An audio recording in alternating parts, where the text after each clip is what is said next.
ಆತ್ಮೀಯ ವೀಕ್ಷಕರಿಗೆ ಲಿಂಬೆನಾಡು ಯೂಟ್ಯೂಬ್ ಚಾನಲ್ಗೆ ಆತ್ಮೀಯವಾದ ಸ್ವಾಗತ. ನಾನು ಇಂದು ದಿನ ನಿಮಗೆ ಮಹಾರಾಷ್ಟ್ರದ ಕೂಡಲ ಸಂಗಮಕ್ಕೆ ಕರ್ಕೊಂಬರ್ತಾಯಿದ್ದೀನಿ. ನೀವೆಲ್ಲ ತಿಳ್ಕೊಂಡಿದ್ದೀರಾ ಕೂಡಲ ಸಂಗಮ ಕರ್ನಾಟಕದಲ್ಲಿ ಮಾತ್ರ ಇದೆ ಅಂತ. ಇಲ್ಲ ಬಂಧುಗಳೇ, ಮಹಾರಾಷ್ಟ್ರದಲ್ಲಿ ಕೂಡ ಒಂದು ಕೂಡಲ ಸಂಗಮ ಇದೆ. ಶಿನ್ನಿ ನದಿ ಮತ್ತು ಭೀಮಾ ನದಿ ಜೊತೆಯಾಗಿ ಕೂಡಿರೋದೇ ಕೂಡಲ ಸಂಗಮ ಅಂತ ಒಂದು ಊರಿದೆ. ಅಲ್ಲಿ ಸಂಗಮೇಶ್ವರ ದೇವಸ್ಥಾನವಿದೆ, ಪ್ರಸಿದ್ಧವಾದ ದೇವಸ್ಥಾನ, ಪುರಾತನ ದೇವಸ್ಥಾನ. ನೋಡ್ಕೊಂಬನ್ನಿ ಬಂಧುಗಳೇ, ಒಂದು ಸರಿ ನಿಮಗೆ ದೇವಸ್ಥಾನದ ಸಂಪೂರ್ಣ ಚಿತ್ರಣವನ್ನು ತೋರಿಸ್ಕೊಂಬರ್ತಾಯಿದ್ದೀನಿ. ಬಟ್ ವೀಕ್ಷಕರೇ, ದೇವಸ್ಥಾನದ ಪುನರ್ನಿರ್ಮಾಣ ಕಾರ್ಯ ಪ್ರಗತಿಯಲ್ಲಿದೆ. ನೋಡ್ಕೊಂಬನ್ನಿ ಒಂದು ಸರಿ. ನಾನು ನಿಮಗೆ ಸಂಗಮೇಶ್ವರ ನೋಡಿ ಬಂಧುಗಳೇ, ಮೇಲ್ಗಡೆ ಕಾಣಿಸ್ತಾ ಇದೆ ನೋಡಿ, ಅವರೇ ಸಂಗಮೇಶ್ವರನ ಫೋಟೋ. ನಾವು ಹೋದ ಸಮಯಕ್ಕೆ ಸರಿಯಾಗಿ ಸೊಲ್ಲಾಪುರದಿಂದ ಒಂದು 30 ಜನ ತಾಯಂದಿರು ಬಸ್ ಮಾಡಿಕೊಂಡು, ಪ್ರೈವೇಟ್ ಬಸ್ ಮಾಡಿಕೊಂಡು ದೇವಸ್ಥಾನಕ್ಕೆ ಬಂದಿರುತ್ತಾರೆ. ತುಂಬ ಚೆನ್ನಾಗಿ ಹಾಡುತ್ತಾರೆ, ತುಂಬ ಚೆನ್ನಾಗಿ ಪೂಜೆ ಮಾಡಿಕೊಂಡು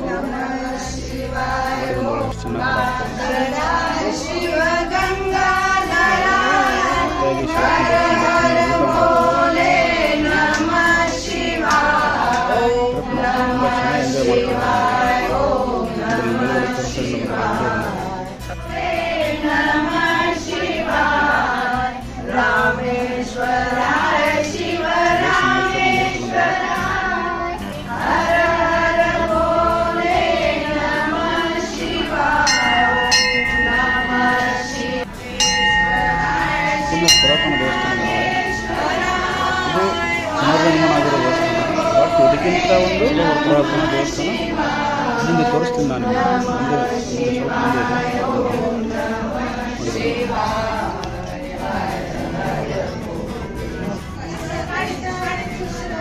ನೋಡಿ, ಪ್ರಾಚೀನ ಮನೆ ಒಳಗೆ ನೋಡಿ ಬಂಧುಗಳೇ, ಇದೇ ಆ ಸಂಗಮೇಶ್ವರ ಮೂರ್ತಿ. ನೋಡಿ ಬರುವಾಗ ದಾರಿಯಲ್ಲಿ ನೋಡಿ ಬಂಧುಗಳೇ, ಈ ಥರ ತುಂಬ ಇತ್ತಂತೆ. ಬಟ್ ಇವಾಗ ತೆಗೆದಿದ್ದಾರೆ, ಒಂದೇ ಇದೆ. ಇದು ಹೋಮಕುಂಡ ಬಂಧುಗಳೇ. ವರ್ಷಕ್ಕೊಂದ್ಸರಿ ಜಾತ್ರೆ ಟೈಮ್ನಲ್ಲಿ ಹೋಮ ಸುಡುತ್ತಾರೆ. ಇದು ಶಿಖರ ಬಂಧುಗಳೇ. ಇದನ್ನು ಎಣ್ಣೆ ದೀಪ ಹಚ್ಚಿಡ್ತಾರಂತೆ ಮೇಲ್ಗಡೆ. ಇದೇ ನೋಡಿ ಬಂಧುಗಳೇ, ಪುರಾತನ ದೇವಸ್ಥಾನ. ಹಂಪಿ, ಐಹೊಳೆ, ಪಟ್ಟದಕಲ್ಲು ಎಲ್ಲ ಇದೆಯಲ್ಲ, ಈ ಥರ ಇಲ್ಲಿ ಒಂದು ನಮ್ಮ ಶಿವನ ದೇವಸ್ಥಾನ ಇದೆ ಬಂಧುಗಳೇ. ನೋಡ್ಕೊಂಬನ್ನಿ ಒಂದು ಸತಿ. ಒಳಗಡೆ ಇದೆ ನೋಡಿ, ತೋರಿಸ್ತಾ ಇದ್ದೀನಿ ಚಿತ್ರ ನಿಮಗೆ.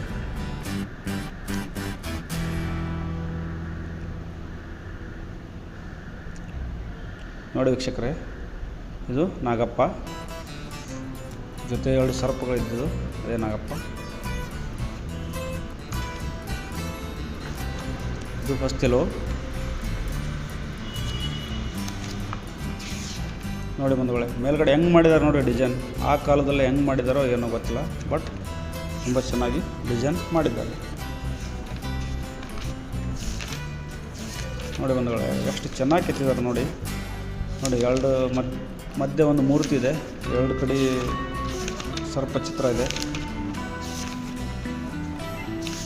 ನೋಡಿ ಬಂಧುಗಳೇ. ಎಷ್ಟೊಂದು ಪುರಾತನ ದೇವಸ್ಥಾನ, ಎಷ್ಟು ವಿಶಾಲವಾದ ದೇವಸ್ಥಾನ.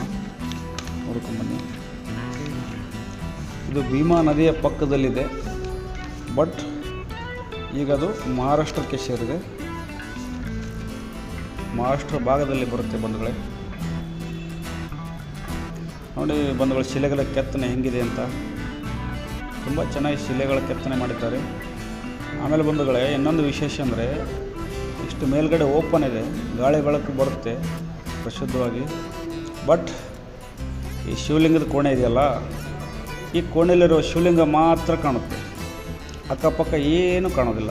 ಮೊಬೈಲ್ ಟಾರ್ಚ್ ಹಚ್ಚಿದ್ರೂ ಕೂಡ ಏನೂ ಕಾಣೋದಿಲ್ಲ ನೋಡಿ ಬಂಧುಗಳೇ. ಇದೊಂದು ವಿಶೇಷ ಇದೆ ಈ ದೇವಸ್ಥಾನದ್ದು. ನೋಡಿ ತೋರಿಸ್ಕೊಂಬರ್ತೀನಿ ನೋಡಿ ಇವಾಗ ನಿಮಗೆ. ನೋಡಿ, ಬರೀ ಶಿವಲಿಂಗ ಕಾಣುತ್ತೆ. ಅದು ಮೊಬೈಲ್ ಟಾರ್ಚ್ ಹಚ್ಚಿದ್ರೆ ಮಾತ್ರ ಕಾಣುತ್ತೆ, ಇಲ್ಲಾಂದರೆ ತುಂಬ ಕತ್ಲು ಅಂದರೆ ಕತ್ಲು. ಇಷ್ಟು ಮೇಲ್ಗಡೆ ಬೆಳಕಿದೆ ಬಂಧುಗಳೇ, ಒಳಗಡೆ ನೋಡಿ ಹೆಂಗೆ ಕತ್ಲು ಅಂತ ಗೊತ್ತೇ ಆಗ್ತಾಯಿಲ್ಲ. ಬಟ್ ಕತ್ಲು ನೋಡಿ, ಏನು ಕಾಣೋದಿಲ್ಲ. ನಮಗೆ ಕಾಣೋದು ಬರೀ ಶಿವಲಿಂಗ.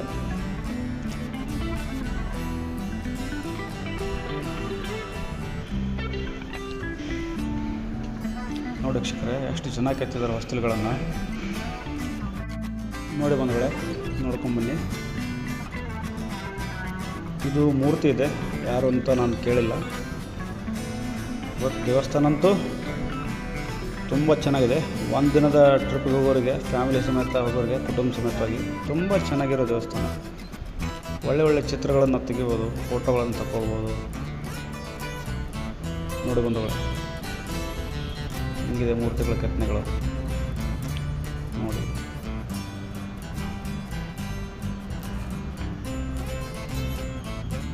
ನಮ್ಮ ಕಲೆ ಸಂಸ್ಕೃತಿನ ಎತ್ತಿ ತೋರಿಸ್ತಾ ಇದೆ ಬಂಧುಗಳೇ ಈ ಕಲ್ಲಿನ ಕೆತ್ತನೆಗಳು ನೋಡಿ. ನೋಡಿ ಬಂಧುಗಳೇ, ಎಷ್ಟೊಂದು ಡಿಸೈನ್ಗಳನ್ನು ಮಾಡಿದ್ದಾರೆ ನೋಡಿ ಒಂದೇ ದೇವಸ್ಥಾನಕ್ಕೆ. ನೋಡ್ಕೊಂಬನ್ನಿ, ಎಷ್ಟು ಸಮಯ ತೊಗೊಂಡಿರ್ಬೋದು, ಎಷ್ಟು ಚೆನ್ನಾಗಿ ಮಾಡಿರ್ಬೋದು, ಎಷ್ಟು ಜನ ಶಿಲ್ಪಿಗಳಲ್ಲಿ ಕೆಲಸ ಮಾಡಿರ್ಬೋದು ನೋಡಿ. ಇದು ದೇವಸ್ಥಾನದ ಆವರಣ ಹಿಂದ್ಗಡೆದು.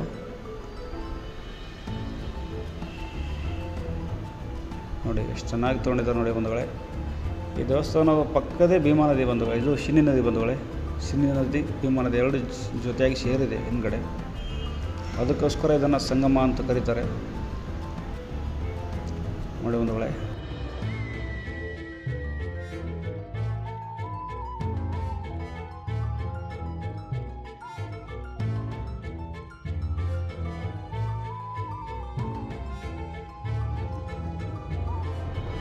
ನೋಡಿ ಬಂಧುಗಳೇ, ಎಷ್ಟು ಚೆನ್ನಾಗಿದೆ ನೋಡಿ ದೇವಸ್ಥಾನ. ಅದೇ ಮೇಲುಗಡೆ ಜನ ಹೋಗಿ ಇಳಿತದಲ್ಲ ಬಂಧುಗಳೇ, ಅದೇ ಹೋಮ ಕುಂಡ. ಅಲ್ಲಿ ವರ್ಷಕ್ಕೊಂದು ಸರಿ ಜಾತ್ರೆ ಸಮಯ ಹೋಮ ಸುಡ್ತಾರೆ. ಅದೇ ನೋಡಿ ಬಂಧುಗಳೇ, ನಾನು ನಿಮ್ಮ ಒಳಗಡೆ ತೋರಿಸ್ಕೊಂಡ್ಬಂದನಲ್ಲ, ಅದೇ ದೇವಸ್ಥಾನ. ಪೂರ ರೌಂಡಾಗಿ ತೋರಿಸಿದ್ದು ನಿಮಗೆ. ತುಂಬ ಚೆನ್ನಾಗಿದೆ, ತುಂಬ ಎಂಜಾಯ್ ಕೂಡ ಮಾಡ್ಬೋದು. ಪ್ರಸಾದ ಕೂಡ ಇಟ್ಟಿರ್ತಾರೆ, ಅನ್ನ ಸಾಂಬಾರು ಇರುತ್ತೆ ಪ್ರತಿನಿತ್ಯ.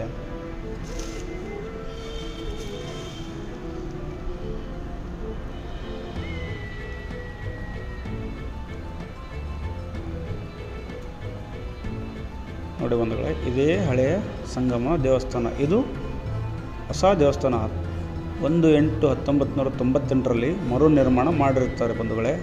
ಇದು ಹೊಸ ದೇವಸ್ಥಾನ ನೋಡಿ ಬಂಧುಗಳೇ. ಇದೊಂದು ಏನೋ ದೇವರ ಮೂರ್ತಿ ಇದೆ ಬಂಧುಗಳೇ. ಬಟ್ ಇದು ಆಲದ ಮರ, ಒಂದು 200 ವರ್ಷದ ಆಲದ ಮರ ಬಂಧುಗಳೇ. 2-3 ಜೊತೆಗಿದ್ದಾವೆ ಆಲದ ಮರ, ತುಂಬ ಚೆನ್ನಾಗಿದ್ದಾವೆ ನೋಡಿ ಬಂಧುಗಳೇ.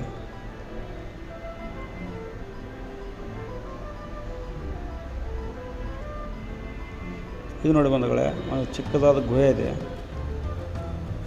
ಗುಹೆಯಲ್ಲಿ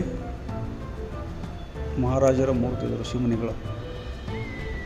ಆಮೇಲೆ ಬಂಧುಗಳೇ ನೋಡಿ ಬಂಧುಗಳೇ, ಏಕಶೈವ ಬಹುಸ್ವಾಮಿ ಲಿಂಗ ಅಂತ ದೇವಸ್ಥಾನದ ಎದುರಿಗಿದೆ. ಇದು ಬಂಧುಗಳೇ ಅಗ್ಗಿ ಕಟ್ಟೆ, ವರ್ಷಕ್ಕೊಂದು ಸತಿ ಇಲ್ಲಿ ಅಗ್ಗಿ ಏತಾರೆ. ಇದು ನೋಡಿ ಬಂಧುಗಳೇ ಆಂಜನೇಯನ ದೇವಸ್ಥಾನ.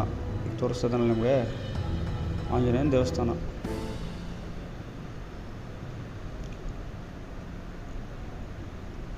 ಇದು ನೋಡಿ ಬಂಧುಗಳೇ ಅಕ್ಕಲಕೋಟೆ ಸ್ವಾಮಿ ಸಮರ್ಥ ಮಹಾರಾಜರ ದೇವಸ್ಥಾನ. ನೋಡಿ ಎಷ್ಟು ಚೆನ್ನಾಗಿ ಮೂರ್ತಿ ಮಾಡಿದ್ದಾರೆ ಒಳಗಡೆ. ಇದು ಹೊಸ ದೇವಸ್ಥಾನ ಬಂಧುಗಳೇ, ಈಗ ನಿರ್ಮಾಣ ಮಾಡಿರೋದು, ಇದು ಪುರಾತನ ಅಲ್ಲ. ನೋಡಿ ಬಂಧುಗಳೇ ಎಷ್ಟು ಚೆನ್ನಾಗಿ ಮೂರ್ತಿ ಕೂಡಿಸಿದ್ದಾರೆ ನೋಡಿ. ಬಂಧುಗಳೇ ದೇವಸ್ಥಾನ ಆವರಣ, ಕುಡಿಯೋ ನೀರಿನ ವ್ಯವಸ್ಥೆ ಮಾಡಿದ್ದಾರೆ. ಜನರಿಗೆ ಕೂರೋಕ್ಕೆ ಮಾಡೋಕ್ಕೆ ತುಂಬ ನೋಡಿ ಬಂಧುಗಳೇ. ಸಂಗಮದ ಕಡೆ ಪ್ರಯಾಣ. ನಾನು ನಿಮಗೆ ಈಗ ಕೂಡಲ ಸಂಗಮದ ನದಿ ಚಿತ್ರ ಪೂರ ತೋರಿಸ್ಕೊಂಬರ್ತಾಯಿದ್ದೀನಿ ನೋಡಿ. ಇಲ್ಲಿ ಮೇಲ್ಗಡೆ ತೋರಿಸ್ತಾ ಇದ್ದೀನಲ್ಲ, ಇದೇ ಥರ ಕೂಡಿರೋ ನದಿಗಳು ನೋಡಿ ಬಂಧುಗಳೇ. ಹೋಗ್ತಾಯಿದೆ ನೋಡಿ, ಇವಾಗ ಪಲ್ಲಕ್ಕಿ ಬರ್ತಾಯಿದೆ ನೋಡಿ ಬಂಧುಗಳೇ. ಶಿಂದಿ ನದಿ ಇದು. ಈ ಕಡೆ ಬಂದಿರೋದು ಭೀಮಾ ನದಿ ನೋಡಿ ಬಂಧುಗಳೇ. ಎರಡು ಕೂಡಿದ್ರು ನೋಡಿ. ಇದೇ ನೋಡಿ ಬಂಧುಗಳೇ ಸಂಗಮ ಭೀಮಾ ನದಿ. ಎರಡು ಇದು ಶಿಂದಿ ನದಿ ಕೂಡಿದೆ ನೋಡಿ ಬಂಧುಗಳೇ. ಇಲ್ಲಿಂದ ಕೂಡಿ ಮತ್ತೆ ಇದು ನಮ್ಮ ಕರ್ನಾಟಕಕ್ಕೆ ಬರುತ್ತೆ ಬಂಧುಗಳೇ. ವಡ್ನೂರು ಶಿರಗೂರು ಮಾರ್ಗವಾಗಿ ಮುಂದೆ ಹೋಗುತ್ತೆ ಬಂಧುಗಳೇ. ಇದೇ ನೋಡಿ ಬಂಧುಗಳೇ ಕೂಡಲ ಸಂಗಮ. ತುಂಬ ಚೆನ್ನಾಗಿ ಕೂಡಿದ ಬಂಧುಗಳೇ ನದಿಗಳು ನೋಡಿ, ಎಷ್ಟು ಚೆನ್ನಾಗಿ ಕೂಡಿದಾವೆ. ನೋಡಿದ್ರಲ್ಲ ಬಂಧುಗಳೇ ಸಂಗಮದ ಚಿತ್ರಣ. ತುಂಬ ಚೆನ್ನಾಗಿರೋ ದೇವಸ್ಥಾನ. ಒಂದು ಸತಿ ಫ್ಯಾಮಿಲಿ ಸಮಯದಲ್ಲಿ ಹೋಗಿ ನೋಡ್ಕೊಂಬನ್ನಿ ಬಂಧುಗಳೇ. ಕರ್ನಾಟಕದಲ್ಲಿ ಸಂಗಮ ಇದೆ ಅಂತ ಎಲ್ಲ ಕಡೆ ಸುದ್ದಿ ಇದೆ, ಬಟ್ ಮಹಾರಾಷ್ಟ್ರದಲ್ಲೂ ಕೂಡ ಒಂದು ಸಂಗಮ ಇದೆ. ಅದೇ ಬಂಧುಗಳೇ ಈ ಸಂಗಮ